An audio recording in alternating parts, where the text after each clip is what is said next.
तो इस कहानी की शुरुआत जेक नाम के आदमी से होती है जिसे दुनिया का बेस्ट ट्रेजर हंटर माना जाता था। आज तक ऐसा कुछ भी नहीं था जिसे जेक ढूंढ न सका हो, पर वो अपने काम को अकेले ही करना पसंद करता था। लेकिन एक दिन धरती पर ऐसी खतरनाक सोलर फ्लेयर आई जिससे धरती की सारी टेक्नोलॉजी ने काम करना ही बंद कर दिया। इस घटना के बाद सरकारें खत्म हो गई, दुनिया धीरे धीरे बदलने लगी, लोग भूख से मरने लगे, कई तरह की बीमारियां फैलने लगी, यहाँ तक कि फ्यूल भी खत्म हो चुका था, जिसकी वजह से सड़कों पर खड़ी गाड़ियां कभी चली ही नहीं और लोग पैदल चलना भी भूल चुके थे। जिनके पास खाना था वो उसे छुपाने लगे और जिनके पास कुछ भी नहीं था वो जिंदा रहने के लिए कुछ भी करने को तैयार थे। पर इस घटना के 6 साल बाद भी जेक एक ट्रेजर हंटर की तरह ही जी रहा था। जेक एक दिन एक पेंट हाउस में घुसा जिसके अंदर काफी अंधेरा था और सामान बिखरा पड़ा था। तब वो सीढ़ियों से ऊपर गया और वहाँ के बड़े से बुक शेल्फ को ध्यान से देखने लगा। जिसके बाद जब जेक ने उस शेल्फ को जोर से धक्का दिया तो वो किसी दरवाजे की तरह खुल गया, जिसके पीछे एक और दरवाजा था जो कि बहुत मजबूत था। पर जेक ने उस दरवाजे पर छोटे छोटे बॉम्ब लगाकर उसे बड़ी ही आसानी से तोड़ दिया। तब उस दरवाजे के अंदर बैटरी की मदद से रोशनी करने के बाद जेक को एक लॉक दिखाई दिया जिस पर पासवर्ड लगा हुआ था, जिसे खोलने के लिए जेक ने कीपैड के उन अक्षरों को कागज पर लिखा जिस पर उंगलियों के निशान लगे हुए थे। और थोड़ा सोचने के बाद जेक को उस लॉकर का पासवर्ड पता चल गया, जिसको खोलते ही उसके अंदर से जेक को एक रिकॉर्ड मिला, जिसे प्ले करते ही लॉकर पर लगे साउंड सिस्टम ने उस लॉकर का दरवाजा खोल दिया, क्योंकि इस रिकॉर्ड का साउंड ही उस लॉकर का आखिरी पासवर्ड था। और जब वो लॉकर खुला तो उसके अंदर से जेक को एक वॉयलिन मिला जो कि बहुत कीमती था। पर तभी वहाँ पर पुलिस की यूनिफॉर्म पहने कुछ गुंडे वहाँ आकर जेक से उस वॉयलिन को उन्हें देने को कहने लगे। जेक ने उन पर बंदूक तानकर उन्हें यहाँ से चले जाने को भी कहा, पर जब वो नहीं माने तो जेक ने एक एक करके उन सबकी चटनी बना दी और वहाँ से निकल गया।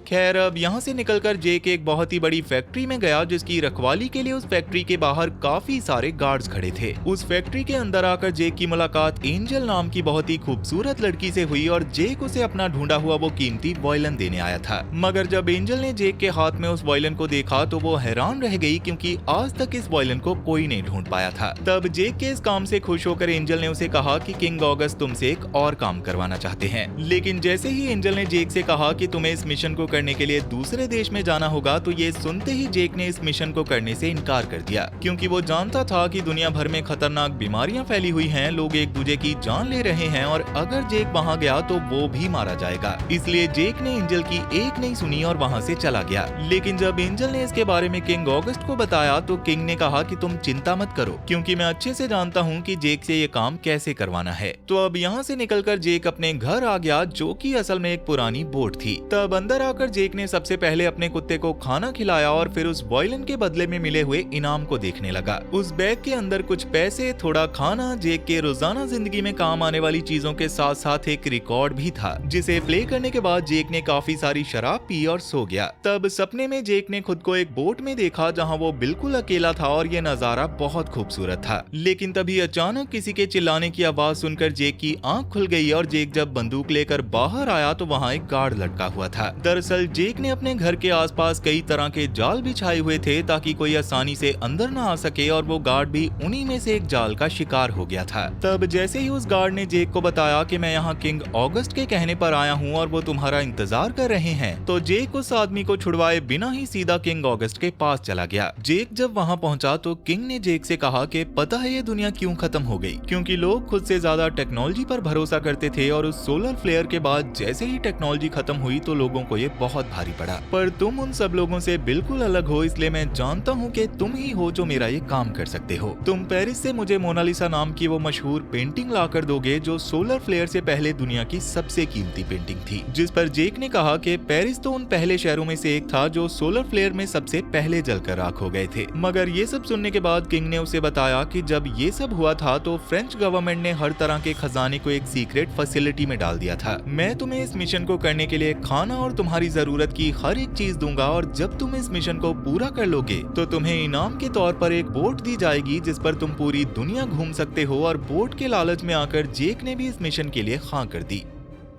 तो अब वहाँ से आने के बाद जेक ने एंजल से कहा कि मैं इस मिशन से वापस आऊँ या फिर ना आऊँ, पर तुम मेरे कुत्ते का ख्याल रखना। और अपने कुत्ते की जिम्मेदारी एंजल को देने के बाद जेक सीधा इस मिशन पर जाने के लिए एयरपोर्ट पर चला गया, जहाँ किंग ने मैप के जरिए जेक को सारी जानकारी दी, जैसे कि उसे कहाँ कहाँ चुपचाप रहना है, कहाँ उसे दुश्मनों से सबसे ज्यादा खतरा है और कौन से रास्ते पर उसे सबसे पहले जाना है। और जब जेक वहाँ के सिटी सेंटर में जाएगा तो वहाँ उसे किंग का एक आदमी मिलेगा जो आगे का रास्ता बताने में उसकी मदद करेगा। पर जेक के मन में अब भी एक सवाल गूंज रहा था कि इस मिशन के बाद वो वहाँ से बाहर कैसे निकलेगा। तो इसका जवाब देते हुए किंग ने कहा कि अगर तुमने मोनालिसा को हासिल करके इस मिशन को पूरा कर लिया तो उसके 3 घंटे के अंदर अंदर मैं तुम्हें वहाँ से बाहर निकाल लूंगा। खैर, अब रात के ठीक 10 बजे जेक उस प्लेन में बैठकर इस मिशन पर जाने के लिए रवाना हो गया, जिसे किंग का ही एक आदमी उड़ा रहा था। उस प्लेन की हालत काफी खराब होने की वजह से जेक पहले ही काफी डरा हुआ था और ऊपर से पायलट ने जेक से कहा कि मुझे लगता है इस प्लेन में फ्यूल काफी कम है, तो हो सकता है हमें प्लेन से कूदना पड़े, इसलिए तुम पैराशूट लेकर तैयार रहना। पर इसमें दिक्कत ये थी कि जेक ने आज से पहले पैराशूट का इस्तेमाल कभी नहीं किया था। पर फिलहाल ये सफर काफी लंबा था, इसलिए जेक ने थोड़ी देर झपकी लेना ही सही समझा। जहां आज वो अपने सपने में फिर से बोट पर घूम रहा था और इस बार उसके साथ एक लड़की भी मौजूद थी। पर उस लड़की का चेहरा देखने से पहले ही धमाके की आवाज से जेक की नींद खुल गई, क्योंकि पेरिस के वॉरलॉर्ड वॉलकॉफ के आदमियों ने उनके प्लेन पर हमला कर दिया था। तब पायलट के कहने पर जेक पैराशूट लेकर प्लेन से कूदा और जमीन पर आ गया। प्लेन से उतरने के बाद जब जेक ने आगे बढ़ना शुरू किया तो वहाँ हर जगह आग लगी हुई थी और कुछ इंसानों को मारकर लटकाया भी हुआ था। पर जेक को कुछ समझ में आने से पहले ही वहाँ एक टैंक ने आकर जेक को अपने निशाने पर ले लिया, मगर ऐन वक्त पर कुछ बागी लोगों ने वहाँ आकर उस टैंक पर मिसाइल चला दी, जिससे जेक की जान बच गई। जिसके बाद उन्होंने टैंक के अंदर मौजूद सैनिकों को मारा और जेक को कुछ कहे बिना ही वहाँ से चले गए।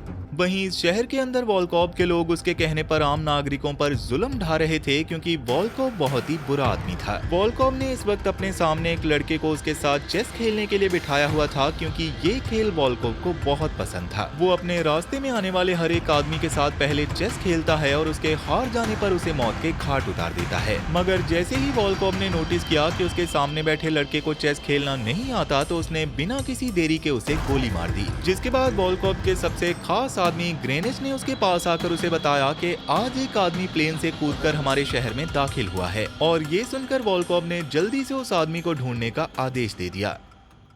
खैर, उधर सुबह होने तक जेक इस शहर के ऐसे इलाके में पहुंच गया था जहां वॉलकॉफ के अत्याचारों की वजह से वहां के लोगों की हालत बहुत खराब थी। तब जेक ने वहां एक गाड़ी से पुराने कपड़े चुराकर पहने और वहां के लोगों में जाकर खड़ा हो गया, जहां पर वॉलकॉफ के सैनिक आम लोगों को धमका रहे थे कि अगर किसी ने भी वॉलकॉफ के आदेश का उल्लंघन किया तो उसे मार दिया जाएगा। और वॉलकॉफ के इस खौफ को बरकरार रखने के लिए उन्होंने 2 बागियों को पकड़कर सबके सामने गोलियों से भून डाला। अब ये सब देखने के बाद जब जेक वहाँ से दूसरी ओर जा रहा था तो रास्ते में वॉलकॉफ के सैनिक जेक को घेर कर उसका बैग उन्हें देने को कहने लगे। तब जेक ने अपनी ताकत का जलवा दिखाते हुए उन सैनिकों को उनकी औकात दिखाई और उन्हें मारने के बाद वो वहाँ से निकल ही रहा था कि तभी एक और सैनिक ने वहाँ आकर जेक पर बंदूक तान दी। पर उसके जेक पर गोली चलाने से पहले ही ड्रिया नाम की लड़की ने वहाँ आकर चाकू से उस सैनिक का गला काटा और उसे मार गिराया। जिसके बाद ड्रिया ने जेक को बताया कि मैं किंग ऑगस्ट के लिए काम करती हूँ और जब से तुम प्लेन से कूदे हो मैंने तब से तुम पर नजर रखी हुई है, पर इससे पहले मैं तुम्हारे सामने इसलिए नहीं आई क्योंकि मैं देखना चाहती थी कि तुम इन छोटे मोटे खतरों को संभाल सकते हो या नहीं, क्योंकि इससे आगे खतरे का लेवल और भी बढ़ने वाला है। तो अब ये सब बताने के बाद ड्रिया जेक को अपने साथ शहर के अंदर ले जाने लगी। वो दोनों वॉलकॉफ के सैनिकों से बचने के लिए भीड़ का हिस्सा बनकर जा रहे थे, पर उन्हें नहीं पता था कि इसके बावजूद वॉलकॉफ के कमांडर ने उन्हें देख लिया था। पर फिलहाल वो दोनों लोगों की भीड़ से होते हुए शहर के चर्च में आ गए, जहाँ पहले से ही फादर सैमसन जेक का इंतजार कर रहे थे। सैमसन ने सबसे पहले जेक को खाना वगैरह पूछा, पर जेक ने कहा कि मेरे यहाँ आने के बाद मुझे एक टैंक ने लगभग मार ही दिया था और वॉलकॉफ के सैनिकों ने भी मुझ पर हमला किया, इसलिए मैं जल्दी से अपने इस मिशन को पूरा करके वापस जाना चाहता हूँ। तब जेक के ये कहने के बाद सैमसन ने उसे एक मैप दिखाया और अपने गैराज में ले जाकर जेक को वो ट्रक भी दिखाया जिस पर वो काम कर रहा था। जिसके बाद सैमसन ने मैप के जरिए जेक को वो जगह दिखाई जो उसकी अगली मंजिल थी। सैमसन का कहना था कि उस जगह पर ऐसे लोग भी मौजूद हैं जो इंसानों का मांस खाते हैं और इस मैप के के कोने पर एक सीक्रेट कोड भी लिखा हुआ था। तो अब ये सब बताने के बाद सैमसन जेक के आगे के सफर के लिए ट्रक को तैयार करने में लग गया और ड्रेया जेक के जख्मों का इलाज करने लगी, क्योंकि वो ड्रेया ही है जो जेक को उसकी मंजिल तक पहुंचने में उसकी मदद करने वाली है। लेकिन उनके यहाँ से निकलने से पहले ही कई सारे सैनिकों ने वहाँ आकर चर्च को घेर लिया, क्योंकि उस कमांडर ने जेक और ड्रेया को यहाँ आते हुए देख लिया था। तब उन सैनिकों को देखकर जेक और ड्रेया ने जल्दी से सैमसन को उनके साथ यहाँ से निकलने को कहा, लेकिन सैमसन का कहना था कि मैं यहाँ रुककर सैनिकों का ध्यान भटकाऊंगा और जैसे ही मौका मिले तुम दोनों यहाँ से निकल जाना। इतना कहकर सैमसन ने अकेले ही उस चर्च से बाहर आकर कमांडर से कहा कि मेरे अलावा यहाँ और कोई भी नहीं है। पर इसके बावजूद जब कमांडर ने कुछ सैनिकों को चर्च की तलाशी लेने भेजा तो सैमसन ने गन निकालकर कमांडर के हाथ में गोली मार दी, जिसके बदले में सैनिकों ने सैमसन पर गोलियां चलाकर उसे भून डाला। इसी दौरान चर्च के अंदर गए सैनिकों ने जैसे ही जेक को ट्रक में बैठे देखा तो ड्रेया ने पीछे से उन सैनिकों पर हमला करके उनका खेल खत्म कर दिया।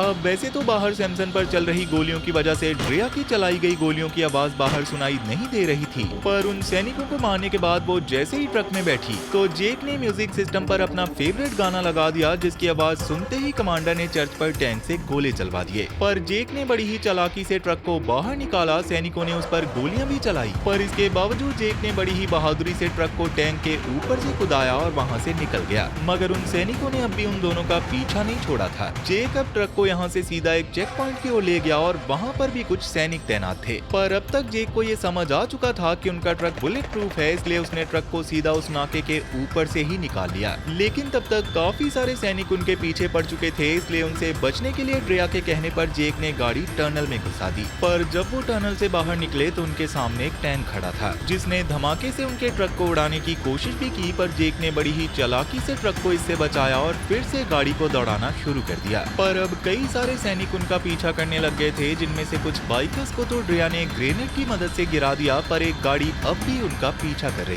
थी। लेकिन जैसे ही टैंक ने फिर से जेक के ट्रक को उड़ाने की कोशिश की तो जेक ने तुरंत अपनी गाड़ी घुमा ली और उसकी जगह उसका पीछा करने वाली गाड़ी इस धमाके का शिकार बन गई, जिसके बाद जेक और ड्रेया वहां से अपनी मंजिल की ओर निकल पड़े।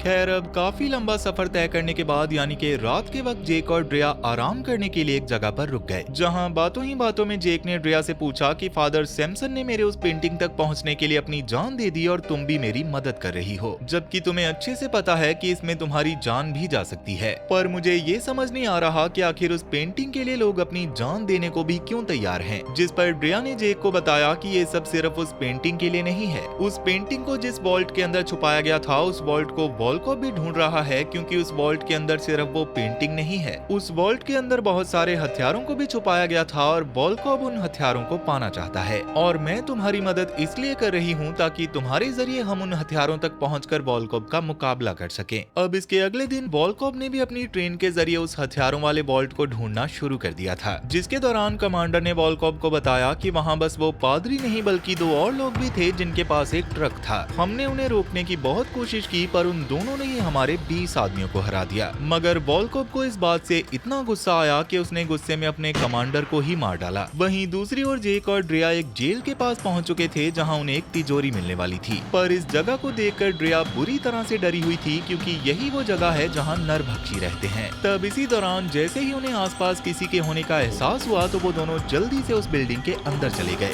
उस बिल्डिंग की दीवारों पर कई सारे खून के निशान थे और ये लोग जिस वॉल्ट की तलाश में आए थे उसे तोड़कर पहले से ही उसके अंदर से सामान को निकाल लिया गया था। जिसके बाद वो दोनों ऊपर वाले फ्लोर पर जाकर जनरल स्टीफन के ऑपरेशन सेंटर में आ गए, जहां छानबीन करते वक्त जेक को एक कैबिनेट के अंदर बनी सीक्रेट जगह से एक डायरी मिली जिस पर फ्रेंच भाषा में कुछ लिखा हुआ था। लेकिन जेक को फ्रेंच पढ़ना नहीं आता था, इसलिए ड्रेया ने उस डायरी में लिखे कोड्स को पढ़कर जेक को वो जगह दिखाई जहां उन्हें वो वॉल्ट मिलने वाला था। पर जेक इसे देखकर समझ चुका था कि वो लोग उस सीक्रेट जगह की जानकारी ऐसे ही यहाँ छोड़कर नहीं जा सकते, इसलिए ये सब बस उन्हें गुमराह करने के लिए है। ये समझ आते ही जेक ने फादर सैमसन का दिया हुआ मैप निकाला और उसके कोने पर लिखे कोड्स के जरिए जेक ने असली जगह का पता लगा लिया, जो कि यहाँ पास में ही थी। तब तक बहुत सारे नरभक्षी भी उस बिल्डिंग में घुस आए थे, इसलिए वो दोनों जल्दी से खिड़की से कूदकर बाहर निकल गए। पर बाहर आने से पहले जेक ने उस दरवाजे के पास एक ग्रेनेड प्लान किया था और उस दरवाजे के खुलते ही वो ग्रेनेड नीचे गिरा और इस धमाके में वो नरभक्षी मारे गए। और वहाँ से निकलते वक्त ड्रेया ने अपने बागी साथियों को भी उस जगह पर आने के लिए कह दिया था जहाँ उन्हें मोनालिसा मिलने वाली है।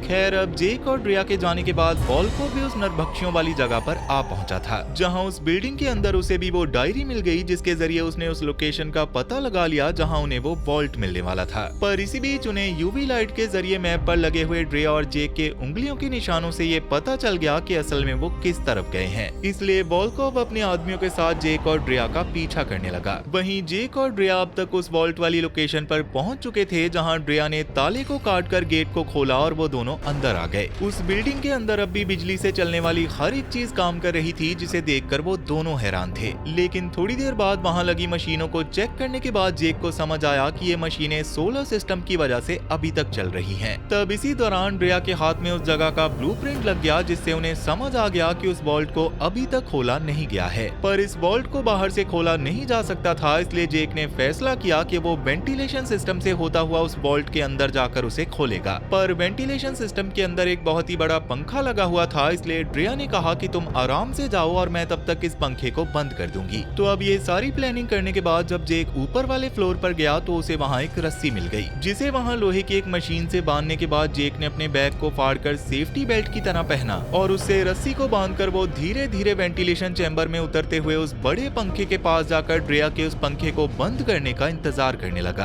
पर थोड़ी देर बाद घिसने की वजह से जेक की रस्सी ने टूटना शुरू कर दिया था। लेकिन तब तक ड्रिया ने सोलर पैनल्स के पास जाकर रॉकेट लॉन्चर के जरिए उन पैनल्स को बर्बाद कर दिया, जिससे फाइनली वो पंखा बंद हो गया और नीचे गिरने के बावजूद जेक की जान बच गई। पर इससे आगे अब जेक को पानी के अंदर से जाना था, इसलिए उसने लंबी सांस भरी और पानी में तैरता हुआ आगे बढ़ने लगा। मगर यहाँ से बाहर निकलने के दरवाजे पर ताला लगा हुआ था और जेक पूरी तरह से पानी में फंस चुका था। पर फिर भी जेक ने हिम्मत नहीं हारी और काफी कोशिश करने के बाद फाइनली उस दरवाजे को तोड़कर वो वॉल्ट के अंदर आ गया। लेकिन वहाँ जो जेक ने देखा उसने जेक को पूरी तरह से हैरान कर दिया था। असल में जेक को जिस मोनालिसा को लेने के लिए भेजा गया था वो कोई पेंटिंग नहीं बल्कि एक न्यूक्लियर बॉम्ब है, जिस पर मोनालिसा की पेंटिंग बनी हुई है। खैर अब इस सब के बाद जेक ने अंदर से वॉल्ट का दरवाजा खोला और ड्रिया को अंदर बुलाकर इस सब के बारे में बताया। मगर ड्रिया ने कहा कि मैं इसके बारे में पहले से ही जानती थी और मैंने तुम्हें इसके बारे में इसलिए नहीं बताया क्योंकि सच्चाई जानने के बाद तुम हमारी मदद कभी नहीं करते। अमेरिका ने जापान पर फेंकने के लिए 2 न्यूक्लियर बॉम्ब बनाए थे, लेकिन उसके साथ ही उन्होंने इस बॉम्ब को भी बनाया था और इसकी इस चाबी के अलावा ये बॉम्ब काम नहीं कर सकता। इसके साथ ही ड्रिया ने जेक को बताया कि किंग ऑगस्ट इस बॉम्ब का इस्तेमाल नहीं करना चाहता, बल्कि वो इसे वॉलकॉप से छुपा कर रखना चाहता है, क्योंकि अगर ये बॉम्ब वॉलकॉप के हाथ लग गया तो वो इसका इस्तेमाल जरूर करेगा। लेकिन जेक ने कहा कि किंग ऑगस्ट और वॉलकॉप दोनों ही एक जैसे हैं और मुझे दोनों में से किसी पर भरोसा नहीं है। तब ड्रिया ने वॉलकॉप के खिलाफ चल रही उनकी जंग में जेक को उनका साथ देने को कहा, पर जेक का कहना था कि हम कितनी भी कोशिश कर लें पर अंत में जीत वॉलकॉप की ही होगी। और इतना कहकर जेक अपने ट्रक में बैठा और वहाँ से चला गया। तब तक वहाँ ड्रिया के बागी साथी भी पहुँच चुके थे, जिन्हें ड्रिया ने आगे का प्लान बताया कि कैसे वो लोग इस बॉम्ब को किंग ऑगस्ट तक पहुंचाएंगे। पर इसी दौरान वॉलकॉप भी अपनी ट्रेन लेकर वहां पहुंच गया, जिसके सैनिकों ने आते ही बागियों पर गोलियां चलाना शुरू कर दिया और सारे सैनिकों को मारने के बाद वॉलकॉप उस बॉम्ब को लेकर वहां से निकल गया। वहीं एक सुनसान जगह पर अपने ट्रक में बैठे जेक को एहसास हुआ कि उसने ड्रिया के साथ गलत किया है और उसे भागने की बजाय ड्रिया की मदद करनी चाहिए। पर जब तक जेक वापस आया तब तक वॉलकॉप वहां पर कत्लेआम मचाकर वहां से जा चुका था। लेकिन ड्रिया इस हादसे में किसी तरह बचने में कामयाब हो गई थी और जेक ने उसके जख्मों पर कपड़ा बांधा, जिसके दौरान ड्रिया ने जेक से कहा कि तुम बिल्कुल सही कह रहे थे कि अंत में जीत वॉलकॉप की ही होगी। मगर जेक ने कहा कि मैंने जो भी कहा था वो भूल जाओ और फिलहाल हमें किसी भी कीमत पर उस बॉम्ब को वॉलकॉप से वापस लाना होगा। जेक ने ड्रिया से कहा कि वॉलकॉप की ट्रेन शहर वापस जाने से पहले पुल के ऊपर से गुजरेगी, पर उससे पहले ही तुम्हें उस पुल को उड़ाना होगा और बाकी सब मैं संभाल लूंगा। इतना कहकर जेक उस वॉल्ट के अंदर आया और कुछ बॉम्ब्स को लेकर उसने हथियारों से भरी उस पूरी जगह को उड़ा दिया, जिसके बाद वो दोनों वॉलकॉप की ट्रेन का पीछा करने लगे। खैर अब रात के वक्त काफी अंधेरा होने की वजह से ड्राइवर वॉलकॉप की ट्रेन को काफी धीरे चला रहा था, पर यह बात वॉलकॉप को बिल्कुल भी पसंद नहीं आई। इसलिए उसने अपने ड्राइवर को ही मार दिया और ट्रेन पूरी रफ्तार से आगे बढ़ने लगी। पर तब तक जेक और ड्रिया भी उन तक पहुंच चुके थे, जहां जेक खुद एक पुल के ऊपर खड़ा होकर ट्रेन के आने का इंतजार करने लगा और उसने ड्रिया को आगे के पुल को उड़ाने के लिए भेज दिया। तब जैसे ही ट्रेन जेक के पास आई तो जेक उस ट्रेन के ऊपर कूदा और उसने चुपके से ट्रेन के एक डब्बे में बॉम्ब फेंक कर काफी सैनिकों सैनिकों को मार दिया और जो सैनिक इस धमाके से बच निकले, जेक उन्हें बुरी तरह से पीटता हुआ आगे बढ़ता जा रहा था। पर काफी सारे सैनिकों को मारने के बाद जेक का सामना ग्रेनेड से हो गया, जो जेक को इस लड़ाई में पूरी टक्कर दे रहा था। मगर उनकी इस लड़ाई के दौरान जैसे ही वॉलकॉब ने वहां आकर जेक पर गोलियां चलाई तो जेक ने ग्रेनेड को आगे करके मरवा दिया और खुद वॉलकॉब पर टूट पड़ा। और काफी बुरी तरह से वॉलकॉब की पिटाई करने के बाद जेक ने उसके दोनों हाथों को टेबल पर रखकर एक औजार को उसके हाथों के आर पार कर दिया, जिसकी वजह से वॉलकॉब अपने हाथों को हिला भी नहीं पा रहा था। तब इसी दौरान जैसे ही ड्रिया ने पुल को उड़ाया तो जेक भी वॉलकॉब से उस बॉम्ब की चाबी छीनकर ट्रेन से नीचे कूद गया, जिसके बाद वॉलकॉब ने अपने हाथों को आजाद करके ट्रेन को रोकने की बहुत कोशिश की, पर अब बहुत देर हो चुकी थी और अगले ही पल वो ट्रेन पुल के अंदर जा गिरी, जिससे हुए धमाके में वॉलकॉब मारा गया। लेकिन इस धमाके को देखकर ड्रिया ने रोना शुरू कर दिया था, क्योंकि उसे लग रहा था इस धमाके में जेक भी मारा गया होगा। पर जैसे ही उसने जेक को अपने पीछे खड़ा देखा तो उसने खुशी के मारे जेक को गले लगा लिया। खैर, अब इस सब के बाद जेक ने किंग ऑगस्ट के पास वापस आकर उसे उस मोनालिसा बॉम्ब की चाबी देते हुए कहा कि वो बॉम्ब इस वक्त पेरिस की एक खाई में पड़ा है, पर तुम्हें चिंता करने की कोई जरूरत नहीं है, क्योंकि इस चाबी के बिना कोई भी उस बॉम्ब का इस्तेमाल नहीं कर सकता। तब ये सुनकर किंग ने जेक को उस बॉम्ब को वापस लाने को कहा, पर जेक अब ऐसा कोई भी मिशन नहीं करना चाहता था। इसलिए जेक ने किंग को इसके लिए मना करते हुए अपनी बोट की चाबी ली और वहाँ से निकल गया। तो अब यहाँ से निकलकर जेक सीधा अपनी बोट पर चला आया, जहाँ पर ड्रिया भी उसके साथ थी। वो दोनों अब एक दूसरे को चाहने लग गए थे और उन्होंने अब इस मारकाट से दूर रहकर इस बोट पर दुनिया घूमने का फैसला कर लिया था। और इसी हैप्पी एंडिंग के साथ ये कहानी यहीं पर खत्म हो जाती है। तो वीडियो पसंद आई हो तो वीडियो को लाइक कर देना, चैनल को सब्सक्राइब कर लेना और तब तक मैं चला आपके लिए ऐसी ही एक और वीडियो बनाने। सो बाय बाय।